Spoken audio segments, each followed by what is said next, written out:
David Carter had one goal tonight: finish his last taxi ride, go home, and eat leftover pizza. That plan died the moment a woman in a wedding dress threw herself into the back of his car. "Drive!" she gasped, her dress catching in the door. David blinked. Drive!" she repeated, louder this time.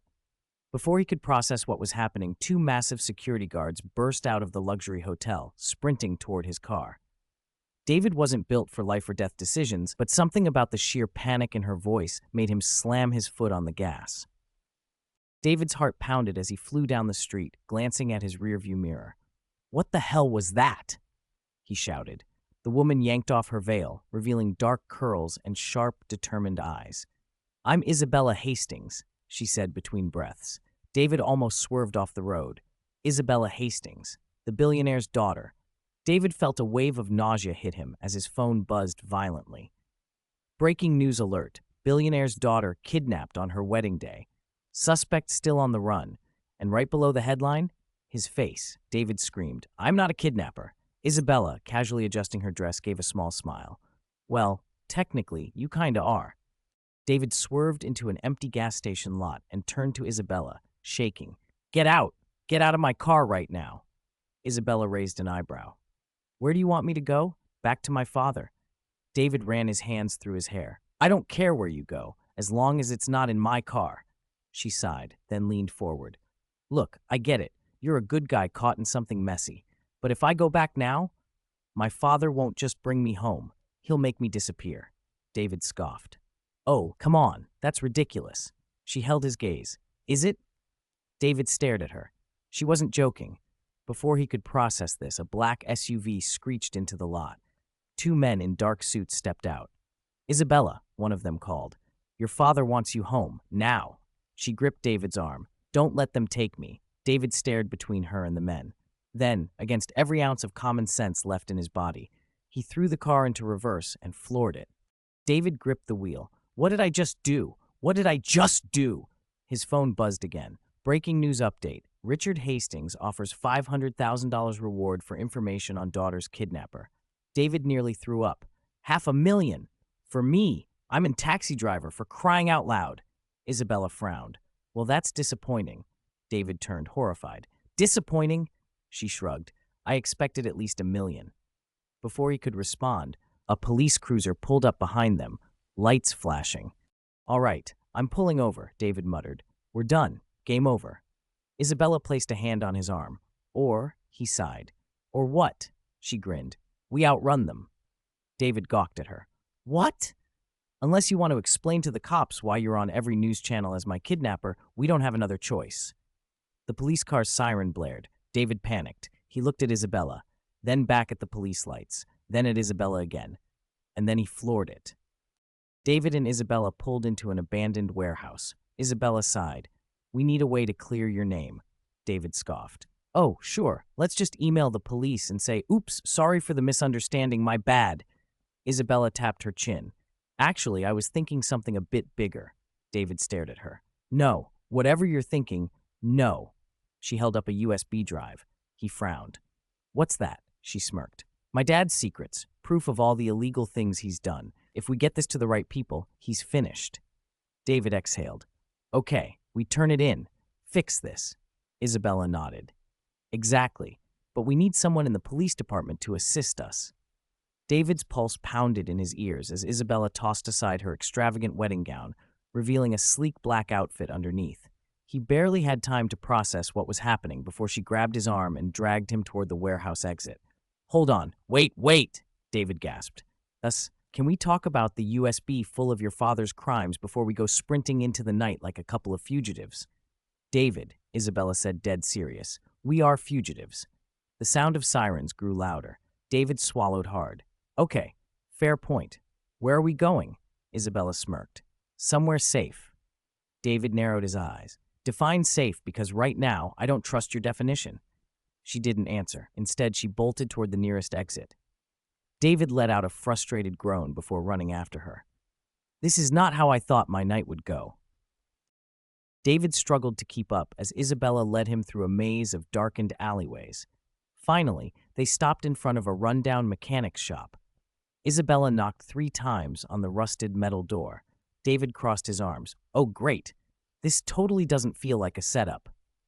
The door creaked open, revealing a gruff-looking man covered in grease stains, chewing on a toothpick. The man glanced at Isabella.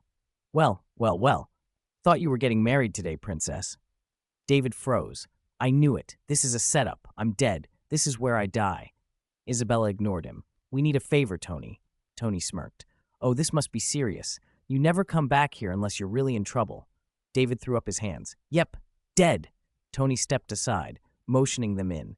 Come on, before you get me arrested. As they entered the shop, Isabella whispered to David. Relax. He used to work for my father until he got smart and left. David grumbled. Oh yeah, I feel so much better. Second, David stepped into Tony's garage. He knew he shouldn't be there.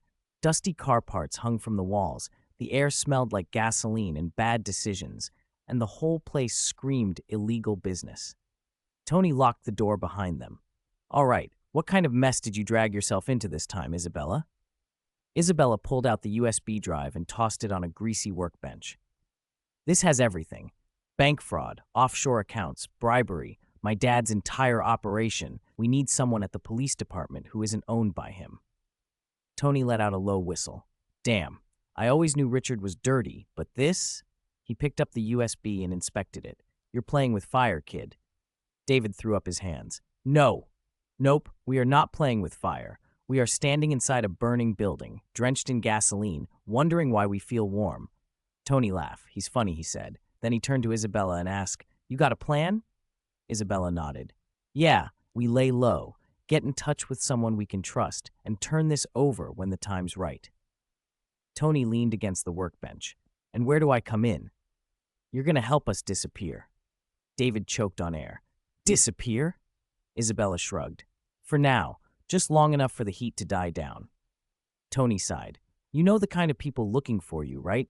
This ain't just the cops. Your dad's got mercenaries, bounty hunters, and probably a hitman named Vinny on speed dial. David's eye twitched. Great. Fantastic. I always wanted to be the guy in an action movie who dies first. Tony rolled his eyes. I'll do what I can, but this won't be easy. Just then, the garage lights flickered. David froze. Did anyone else see that? Tony immediately reached under the counter and pulled out a shotgun. Isabella grabbed David's wrist. We need to move. Now. David panicked. Wait, why does he have a shotgun? Why do we need to move? What is happening? Tony peeked out the window, muttering. Black SUV across the street. Definitely not a coincidence. David's heart sank. Why is it always a black SUV? Can they at least try to be creative? Isabella turned to Tony. You got a car we can take? Tony nodded toward the back.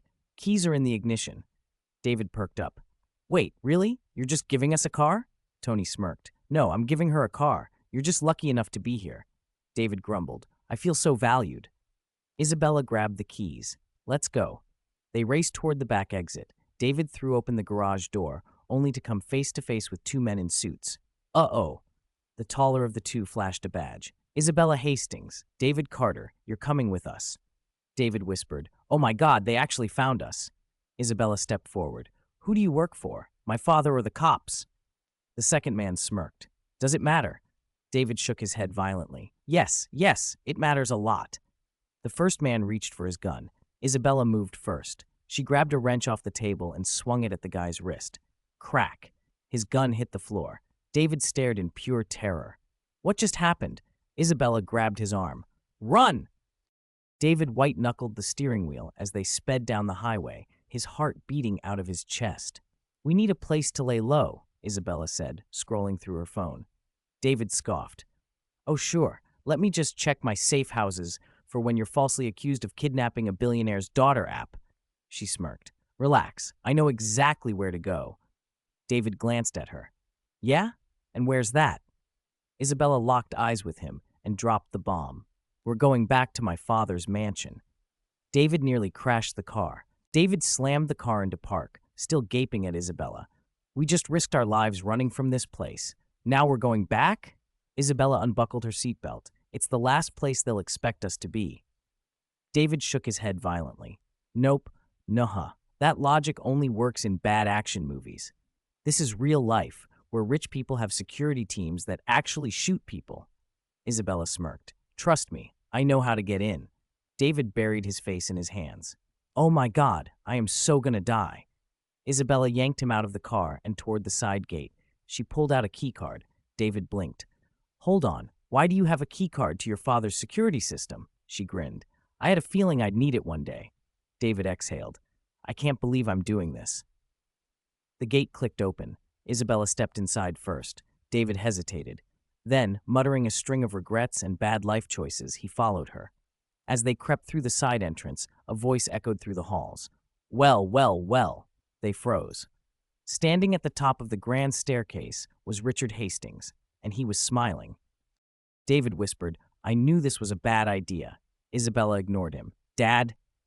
Richard took slow, calculated steps down the stairs. You really thought I wouldn't expect this?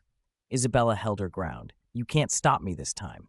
Richard chuckled. Sweetheart, I don't need to stop you. You walked right into my house. David raised a hand. For the record, I said this was a bad idea. Richard's security team flanked the exits. Richard turned to David. And you? I should have had you taken care of the moment you drove her away. David threw up his hands. Hey, I did not drive her away. She hijacked my car, Richard stated. So tell me, Isabella, what's your plan? To leak that little USB of yours? David whispered. How does he know about the USB? Isabella clenched her jaw. Richard smirked. Oh, my dear, I know everything. David muttered. Oh, that's comforting. Richard pulled out his phone. One tap. Suddenly, every screen in the room lit up with the USB's files.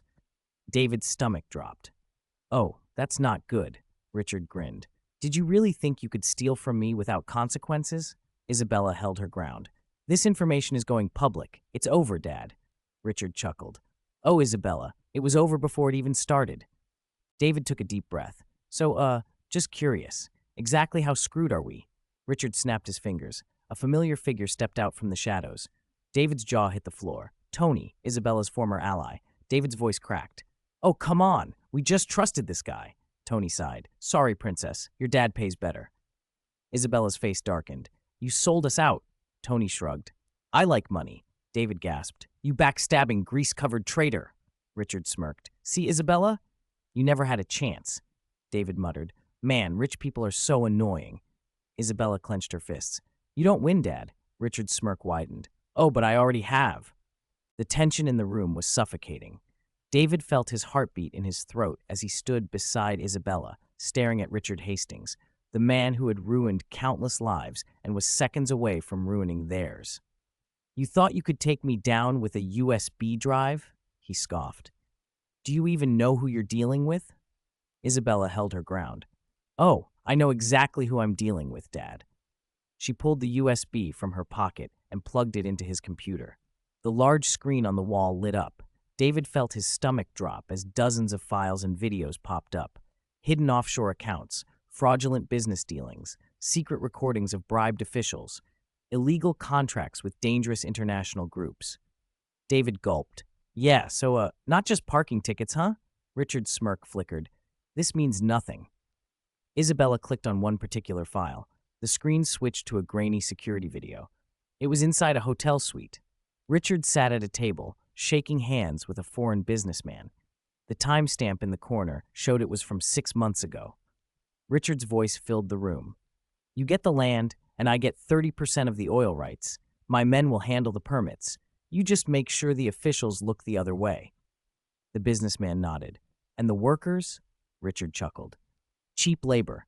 They'll work until they drop. If they complain, replace them. David's jaw hit the floor. Is this a movie? What the hell am I watching?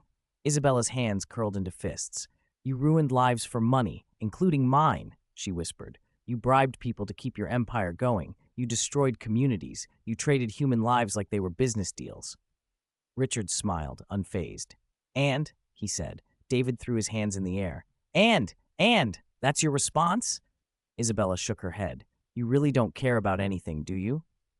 Richard's smirk returned. No, and neither do the people in power. He gestured to the USB drive. You think this changes anything? You think any of those politicians will let this go public? They're on my payroll. I built this city, Isabella. His eyes darkened. And I can bury you in it. Suddenly, boom, a loud explosion rocked the house. David screamed. What was that? Isabella grinned. That, she said, was the sound of your empire falling. Richard's smirk vanished. The wall-sized screen suddenly changed. A live-streaming news report took over the display. Breaking news: billionaire Richard Hastings exposed in corruption scandal. David's eyes widened. Wait, what's happening? Isabella turned to Richard. Oh, Dad, she sighed. You didn't think I'd just bring this here, did you? Richard's face turned pale. David gasped. You already sent it out? Isabella nodded. 30 minutes ago.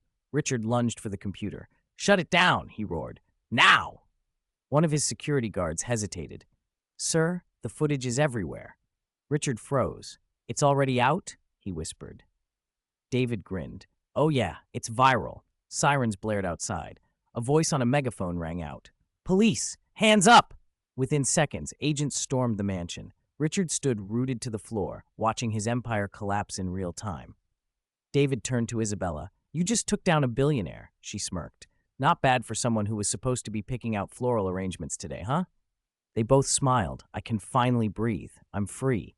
David shouted. They both hugged each other, burst out laughing. The dust had finally settled. David sat at a small cafe by the harbor, sipping a cup of coffee while watching the sunrise. For the first time in weeks, he wasn't running for his life. The news had been everywhere. Billionaire Richard Hastings arrested in corruption scandal. David still couldn't believe it. One USB drive, one reckless decision. And now, the most powerful man in the city was sitting in a federal prison, awaiting trial. He took another sip of his coffee and sighed. What the hell just happened to my life? Good question. David nearly choked. He looked up to see Isabella sliding into the seat across from him, her dark hair pulled into a messy bun, looking way too casual for someone who had just taken down a billionaire. She smiled. Miss me? David rolled his eyes. You know, I was really enjoying my peaceful, crime-free morning. She grinned. Well, enjoy it while you can. Reporters still want an interview with the accidental kidnapper. David groaned, rubbing his temples. I am not a kidnapper. Isabella chuckled. Sure, buddy. Tell that to the internet. David shot her a look. Speaking of which, what are you going to do now? You just destroyed your father's empire. Isabella sighed, leaning back in her chair. Honestly, no clue. David raised an eyebrow. You just took down one of the richest, most dangerous men in the world, and you don't have a plan? She smirked. Weird, right? For the first time in my life, I don't have to do what's expected of me. No arranged marriage, no fake business deals, just me. David studied her for a moment. For the first time, she actually looked relaxed. Must be nice, he said. It is, she admitted. Then she smiled. What about you? What's next for David Carter? David snorted. First, a nap. Second, maybe, finally get a normal job. Isabella laughed. Yeah? You done with being a fugitive? Done, she grinned. Good, because I have a favor to ask. David narrowed his eyes. Oh no. Isabella slid a folder across the table. David hesitated, then picked it up and opened it. Inside was a plane ticket to Greece. He blinked. What's this? Isabella smirked. Turns out my father had a few hidden properties in Europe, and now that I have access to his files, well, let's just say there are a few things left to clean up. David slowly put the folder down. Nope, not doing this. I am out of the crime business. Isabella tilted her head. Kaukrahat. Oh, that's a shame. I was hoping we could have one last adventure. David crossed his arms. No, Isabella pooted. You sure? Yes, she sighed dramatically, standing up. Well, I guess I'll have to go alone. David stared at her. She smirked. He sighed, rubbing his face. I hate you, she grinned. You love me. David exhaled. Then he grabbed the folder. One, last job. Isabella winked. That's the spirit. David groaned. I'm definitely going to regret this. She grinned. Probably. And with that, they walked off, straight into another adventure. Thank you for watching. I appreciate you taking the time to listen to my story. If you enjoyed it, please like, share, and subscribe to support the channel. Let me know your thoughts in the comments. I'd love to hear from you. Stay tuned for more stories.